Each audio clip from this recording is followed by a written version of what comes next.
Yeah, so guys, this is a question I've been waiting for a very long time, which is how to trade news events. So let's just get straight to the screen so that I show you guys how to do that. Most of you have been saying my videos are too long and stuff, so I'm going to keep this video as short as it can be. I'm just not going to get too much into detail. I'm going to summarize everything to your understanding. So let's just get straight to the screen so that I show you guys how to do that. Guys, before we begin, this is a trade I sent to my VIP community earlier this morning, but price has been consolidating for so long. So yeah, this is where we are right now. You can see price is still pushing to the downside. This was an order block entry over here, this bearish candle with a long wick. That was my order block. I had my structural liquidity over here. Price tapped in. I sent the signal to the VIP community. Let me show you guys. This is it. I told them to sell XAU USD. I gave them the entry price, everything else. You can see that on your screen. This was when price was at the entry, and then I sent out the signal. I got a confirmation in the 3 minutes. That was a bearish engulfing candle in the 3 minutes. And for those asking if my mentorship sessions are recorded, yes, all my mentorship sessions are recorded. Let me show you the group where I posted for all my students. So you can see this is the March mentorship recorded session. So this is day 1, day 2, and yesterday we did day 3. So today we are going to do day 4, and I'm going to record it and post it over here as well. So guys, for those who are interested in the mentorship or the VIP signal group, send a DM to me so that we can process that for you as fast as possible, because time is running and you really need to join the mentorship and start learning how to trade Forex and making some money for yourself, guys. If you want to join the VIP as well, send a DM to me. Let's process that for you. So let's just get straight to the video why we're here today. First of all, if you want to learn how to trade news events, the platform you need to go to is forexfactory.com. You can see that on your screen, forexfactory.com. You can see that. Yes, so let's type that in the search box, forexfactory.com. So that's it. You click on it. Yeah, as easy as that. So you just wait for it to load up. Once it loads up, so let's use last week's NFP for instance. So let me navigate this to last week Friday, apply settings. Okay, so this is last week's NFP. So basically, if you want to trade news events, we have 3 things you need to look at. You need to look at what? The actual, forecast, and then the previous. You can see that actual, forecast, and previous. There's more into detail, but I'm just summarizing everything for you. So the previous is the previous news data that was released on a particular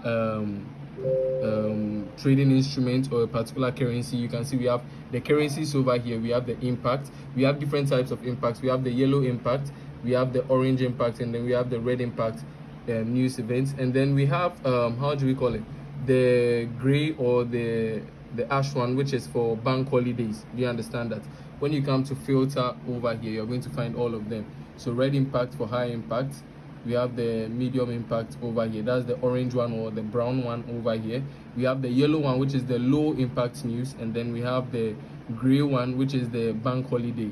Do you understand that? Yes, and these are the currencies that it affects. So basically, let's take NFP. Let me use NFP to simply explain this. So we have USD, the currency USD, and the impact is what? High impact, which is the red folder over there. And the news events we are looking at is what? Non-farm employment change, which is popularly known as NFP, non-farm payroll. Do you understand that? And then the detail over here is what is going to tell you about the news data about to be released on that particular news event. So the detail, once you click, when you want to see the detail, you click on this folder over here. Okay, once you click on that folder, it opens this part for you. All you have to come and read is over here. Actual greater than forecast is good for the currency. So if the news is released and the actual is greater than the forecast, it is good for the currency. So meaning if the news is released and the actual is greater than the forecast, this USD over here is going to gain strength. So anything that has USD second is going to sell. Anything that has USD first is going to buy. For example, USD JPY is going to buy, GBP USD is going to sell, XAU USD is going to sell, USD CAD is going to buy. Do you understand? That's how it basically is.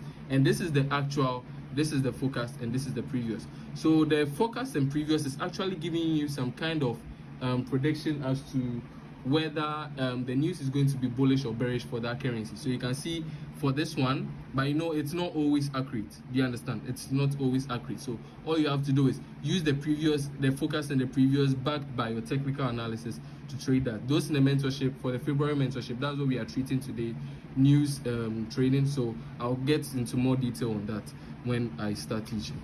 Yeah, so basically we have the previous to be what? 125, and then the focus is what? 159. Over here it says what? The actual greater than the forecast is good for the currency. Over here it's predicting that what? The news is going to be greater than the previous, which is going to be good for the currency. But what happened? When NFP got released, it was less than the currency. Sometimes it's accurate, sometimes it's not. It doesn't work every single time. So when the news got released, it was less than the forecast. Do you understand? The actual was less than the forecast, which made USD to be bearish. So now since USD is bearish, you're going to have everything having USD first selling, everything that has USD second buying. So you had USD JPY selling and then GBP USD buying for NFP. So this is what caused that. You understand? So guys, that's simply it. I don't want to get so much into detail because I don't want the video to be long. For those of you who think I should still should keep on just making my long videos so you guys can understand better, you can just comment that in the comment section below guys. So as usual, you can comment what you want to learn about Forex in the comment section. When I go through the comments and you're lucky, I'm going to make a video on that for you. Thank you guys for watching this video to the end. I'll see you guys in the next one. If you want to enroll for mentorship or VIP, send a DM to me. So we